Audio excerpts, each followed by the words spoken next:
as we move in that direction to have better questions and better tests, we'll be able to support this kind of thing. In the meantime, even though open response questions are much better at ascertaining what people know, and they're much richer in terms of what you can do, the students right now are going to sit at the end of the year for a multiple choice test. If you only give them these rich, complex testing throughout the year, and the first time they see multiple choice on the state test, you have done them a disservice. We have to prepare them to do well on these tests. So we have to do both. That's in the big picture. So in the quadratic equation, I'm having a little fun and stuff like that, because I could have chosen science topics which are similar, like some of those mitochondrial powerhouse in the cell. Whoever used that, whoever cared about the nucleus of an atom after they left high school. So I just want to say, first of all, I love math. That's why I went into physics, it's because I love math. Eugene Wigner, group theory and physicist, talked about the unreasonable effectiveness of mathematics in explaining the physical world. Think about that. The unreasonable effectiveness of mathematics in explaining the physical world. It gives me shivers when I read that.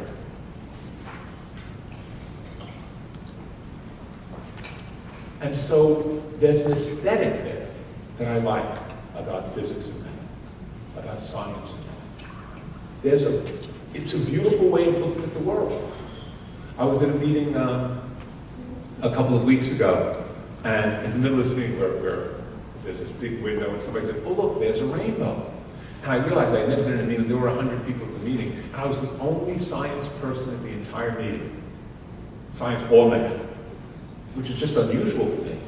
And when I had to say a couple of things. I said, "Am I the only one who knows why there's a rainbow there?" There's something special about being able to know there's a rainbow there and being able to appreciate that. But some of those things, those aesthetics, are too subtle for our students. So there must be a good problem where the quadratic equation can help you solve something you couldn't solve otherwise. There has to be a relevant problem. I mean, so for instance, and that's a job. So show me why this is a clever way. The idea that when you have a quadratic equation, there are only two answers to that variable x. Not one, not three, not four, two. Always two. That's an amazing fact. When you have a linear equation, there's only one. When you have a cubic equation, only three. In physics, when you look at that quadratic equation, one of the answers is positive, one might be negative, and the negative one doesn't make sense in the physical world. But the math tells you that. And if you think about it, that math, that negative answer actually gives you an insight into maybe the way it was before the problem. The unreasonable effectiveness of mathematics in explaining the physical world. So in the quadratic equation, we have to work hard, and sometimes the books don't even help us with where is that relevant? Why do I have to learn it? But the project-based learning we're doing now is beginning to do that. Like, we have to solve this problem of how do we have a fence that, I have to buy fencing, I have to close my yard is this big, how do I maximize the area, how do I do this? Oh, that might be a real problem. Try to make it real. Try to make it that. But we also don't have to do it alone. You teach for 180 days, so I don't know how many concepts there are, 100. It's only 180 relevant reasons for learning each of those things. It's not infinite. And if we start talking to each other and say, you know what, I'm teaching this tomorrow. This is my first year teaching. I feel like I'm driving into oncoming traffic every day in terms of class management. And I know the students want to be motivated. You've been teaching this for a while. Can you tell me how I can make this interesting for the kids? Ask. And if they say, no, they just have to learn it. It's like, can we work on this for a few minutes, for 5 minutes? when we're in the cafeteria, when we try to figure out there must be a reason why this is good. But let's start thinking about that. Hope that.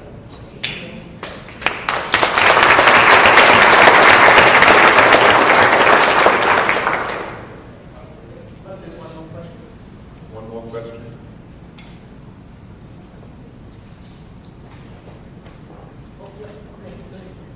Could you explain why we're obsessed with making things more complex when we word them to communicate? Like, you just showed the framework. A whole group of state educators made all of that, which nobody really basically understands the left side.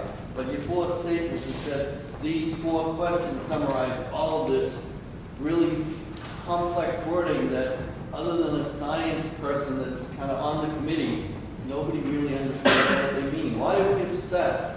I just looked at like a Common Core, all right? So we're coping that with English and math. Science people are waiting. So they come up with NG, next generation. So I met with a group of people. I said, all I know, sitting here, NG is no good. NG.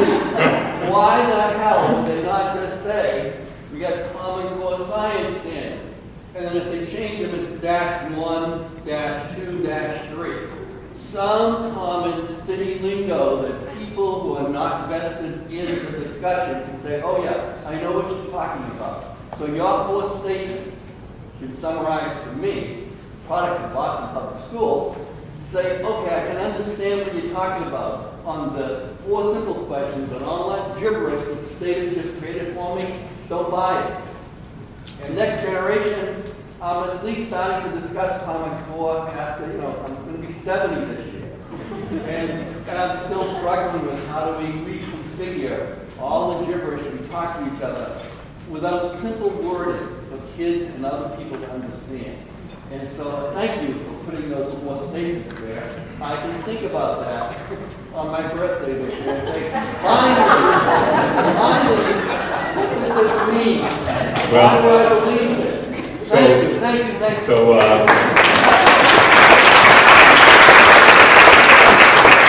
congratulations on your upcoming birthday. And it's horrible that you told me about this NGSS and way to interpret it, because I don't think I'll be able to get that on my mind now. I had not heard that before. No good science standards. Yeah, that's going to happen. You said next generation.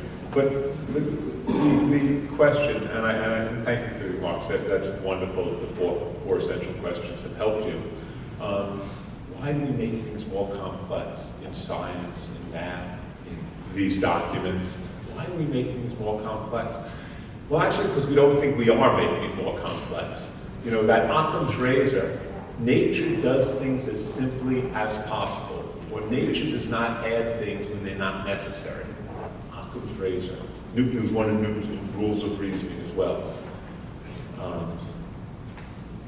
The question is, what is simple? So I can show you Einstein's theory of general relativity, which uses tensor geometry, which uses complex math where there are superscripts and subscripts on variables, and it's like, what does this mean? Because the space is curved by the mass, which is formed by the space. And it's one equation. And Einstein said, it's really simple and beautiful. There are only 3 people in the world who can understand it, but it's really simple and beautiful. So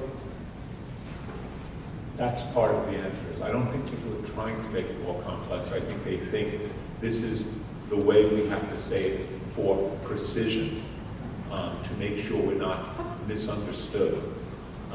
So I remember when we worked on National Science Education Standards way back when, about 20 years ago, and we put out some intermediate documents, and people said, no, you can't say this. And it's like, can you please listen to what we wanted to write and not what we wrote? It's actually, it's one of my, I'll end this because it's, I think, my favorite joke. of all time. It's from the 12th century, so it's an old joke. It's been around. And this joke, there are 10 rabbis sitting around trying to argue over this document, over this biblical document, and saying, no, that's not, and 9 of them are saying, this is what God meant when he wrote this down. And 1 is saying, no, you have it wrong, this is not what he meant, this is what he meant. And so they're saying, no, this one. And then he said, I wish there could be some sign. You're misinterpreting this. And then the room starts shaking and the lamps start, the flames start flickering and all this stuff. And then you hear the voice of God saying, he's right. That's what I meant. And then they say, okay, 9 gets 2.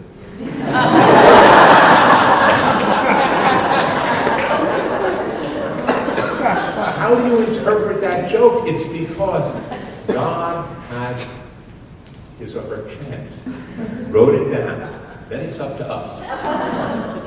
So we have to interpret as best we can with the precision people try to do. Thank you so much.